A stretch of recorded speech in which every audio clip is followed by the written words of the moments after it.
Mesdames, Mesdemoiselles et Messieurs, c'est un plaisir pour moi de vous convier à suivre quotidiennement cette chaîne dénommée L'œil des enseignants. C'est une chaîne qui valorise l'enseignement, alors n'hésitez pas à vous abonner parce que c'est un cadre qui nous permettra à s'exprimer librement tout en dénonçant ce qui se passe dans notre pays sur le plan éducatif. Abonnez-vous massivement, likez, partagez avec vos proches. Que Dieu bénisse la République démocratique du Congo. Merci. Bonjour les amis, mon nom c'est Dr Max Ebengo, j'habite à Washington, Seattle, ici aux États-Unis.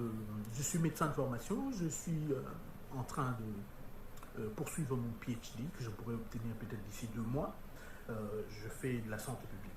Alors, aujourd'hui, je voulais vous entretenir par rapport à un sujet que je trouvais important parce qu'en venant aux États-Unis, l'objectif de chacun d'entre nous, c'est une référence par rapport au pays. Qu'est-ce qu'il pourra ramener au pays? Qu'est-ce qu'il pourra faire pour le développement du pays? Mais maintenant, la question, c'est quoi le développement? Je ne viens pas ici définir le développement, mais bon, c'est chaque communauté qui définit ce qu'elle entend par développement. Alors, au niveau de chaque pays, nous avons des objectifs que nous nous sommes assignés. Et ceci se fait par province, ceci se fait par district, ceci se fait par entité administrative, de manière à ce qu'on puisse atteindre ces objectifs-là. Et donc, c'est dans ce contexte-là que je voulais réfléchir, parce qu'en fait, je viens d'un pays francophone où il se pose un certain nombre de questions. Est-ce que le modèle d'enseignement que nous avons dans nos pays différents nous permet d'atteindre ces objectifs-là? J'entends par là le développement. Si nous arrivons à définir le développement, ce qui n'est pas mon objectif ici, en ce moment-là, nous comprendrons exactement qu'est-ce que nous voulons.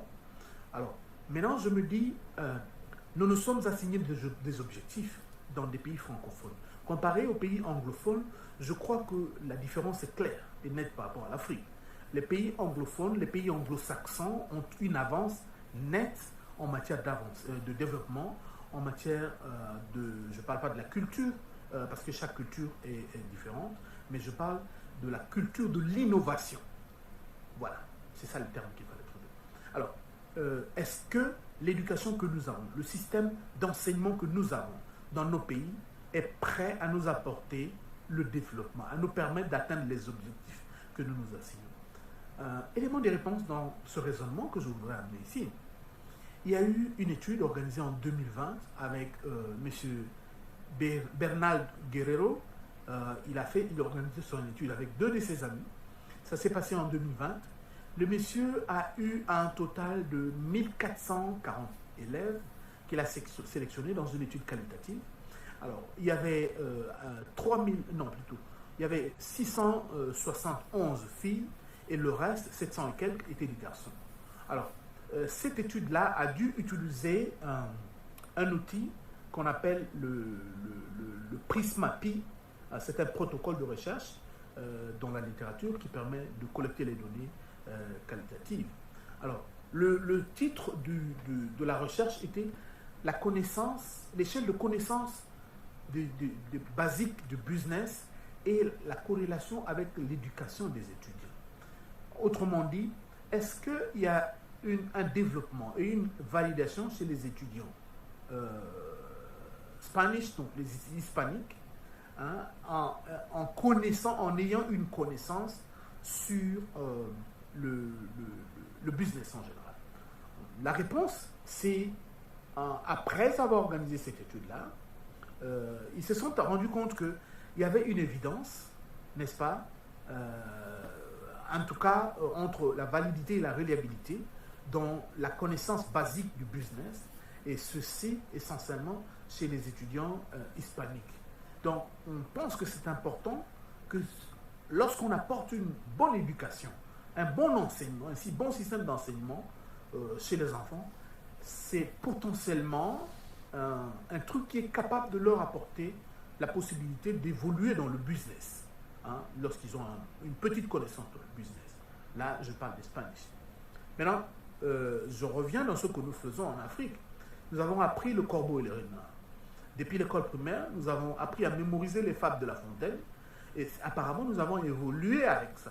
Mais qui n'a pas compris que c'est après 8, 10 ans de l'étude de ces poèmes que l'on comprendra la quintessence du poème qu'on était en train de réciter en longueur de journée. Donc, c'est la mémoire qui est utilisée, parce que lorsque la mémoire ne marche pas, c'est la bastonnade. On tape sur l'enfant, il doit mémoriser les choses. Alors qu'ici, dans le système anglo-saxon, particulièrement ici aux États-Unis, ce que je remarque, c'est qu'un enfant qui va à l'école, on lui met des jouets, on lui met des instruments devant lui, et lui-même, il cherche à savoir ce qu'il peut faire de ces instruments-là. C'est l'enseignement basé sur la découverte. C'est la méthode de découverte. Donc, c'est comme si la méthode de découverte permet à l'enfant de pouvoir mieux s'épanouir, de pouvoir mieux contrôler ses connaissances, mais de pouvoir mieux utiliser les outils qu'il y a en présence pour pouvoir atteindre ces objectifs-là. Donc, je me dis que peut-être qu'il y a moyen de revoir le système d'enseignement que nous utilisons chez nous en Afrique, parce que c'est un modèle qui ne nous permet pas d'aller vers le développement. Bon, la chose se complique encore aujourd'hui si tu vois l'état de santé de la population. Les enfants ne mangent pas bien, ils vont à l'école parfois affamés. Moi-même qui parle ici, parfois je partais à l'école affamé et à pied, parcourant de longues distances. Est-ce que ça, ce sont des facteurs qui favorisent l'apprentissage? Alors, pour l'expliquer, il y a Mr. Ross et Mirowski qui ont organisé en 1999 une étude qui voulait voir la corrélation, l'association entre l'éducation et la santé. Ils voulaient surtout, les deux voulaient surtout voir l'effet quantitatif dans la sélectivité de ceci. Alors, ils ont pris un échantillon de 2593 répondants de 18 à 95 ans.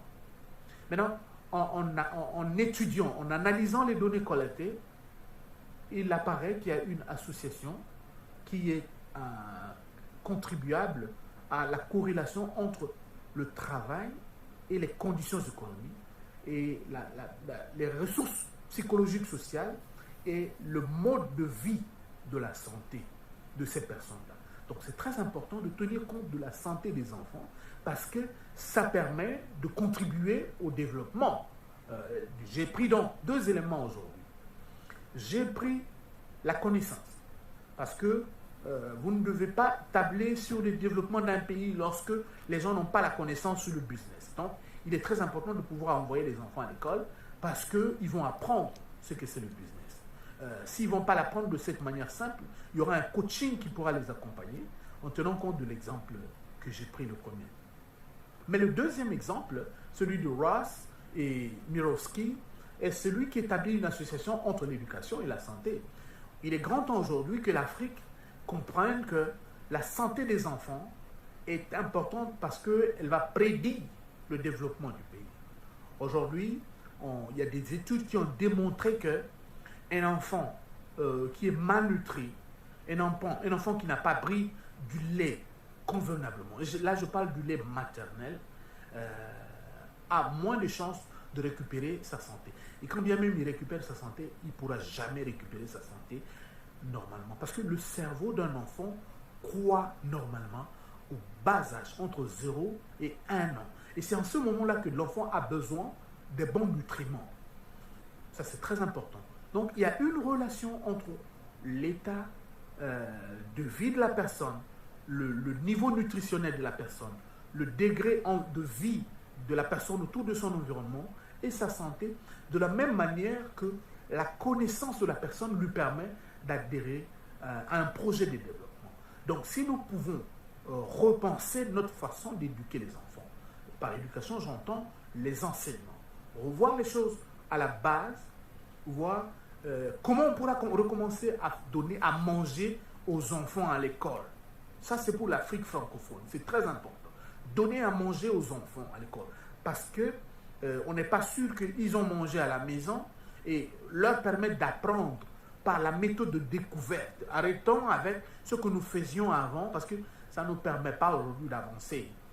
Je le dis en connaissance des causes. Il y a des gens avec qui nous travaillons. On vous envoie des données. Vous vous rendez compte que les données brutes, vous les analysez. Vous n'avez pas besoin de demander à quelqu'un de venir vous expliquer. Ça, c'est le système d'enseignement ici. Alors qu'en Afrique, ça va être un professeur qui passe devant, qui doit vous expliquer les choses. Ici, c'est la découverte. Et quand vous avez envie de découvrir, ça veut dire que vous allez aussi inventer. Donc, pour moi, il y a une association entre l'état de santé, l'éducation et le modèle de développement que nous voulons. Si l'Afrique francophone veut se développer, il faut repenser cette façon de voir les choses. Merci beaucoup. C'était Dr Max Ebengo. Mon numéro de téléphone, c'est le +1 253 495 3556. Si vous avez été intéressé, envoyez-moi un texto. Mon email adresse, c'est le maxebg@yahoo.fr. Maxebg en un mot, donc M-A-X en français, E-B-G @yahoo.fr. Merci. Bye bye. Mesdames, Mesdemoiselles et Messieurs, c'est un plaisir pour moi de vous convier à suivre quotidiennement cette chaîne dénommée L'œil des enseignants. C'est une chaîne qui valorise l'enseignement. Alors n'hésitez pas à vous abonner parce que c'est un cadre qui nous permettra à s'exprimer librement tout en dénonçant ce qui se passe dans notre pays sur le plan éducatif. Abonnez-vous massivement, likez, partagez avec vos proches. Que Dieu bénisse la République démocratique du Congo. Merci.